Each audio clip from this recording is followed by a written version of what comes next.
এগালমান চিন্তা লৈ পেলাই মই আজি আছোঁ। সকলোকে স্বাগতম জনাইছোঁ মোৰ অন্য এটি মিনি ভিডিঅ'লৈ। যিহেতুকে বিশেষ দিন এটা ওচৰ চাপি আছে, তাৰ কাৰণে পূৰা কাম বনবোৰ কৰি মানে আজৰি হ'ব বিচাৰিছোঁ আৰু দেই।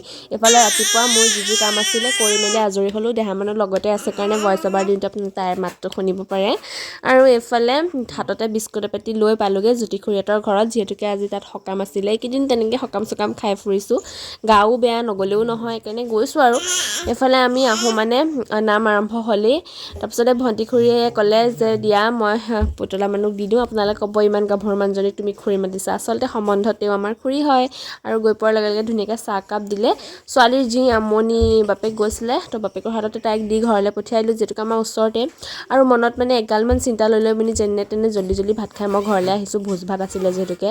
তাই আমনি কৰিছে নেকি, শুইছে নেকি, কি কৰিছে বোলে এনেকৈ মনত এগালমান চিন্তা। যিহেতুকে আজি ফাৰ্ষ্ট টাইম তাইক এৰি মই ইমান টাইম মানে থাকিলোঁ। তো সেয়াই বগৰী এটা খালোঁ। এনেইতো নৰ্মেলি ভাত খাই মানুহে তামোল খায়, মই বগৰী এটা পালোঁ তো তাকে খালোঁ। খাই পেলাই ঘৰ মই পখী হৈ ঘৰলৈ উভতিলোঁ।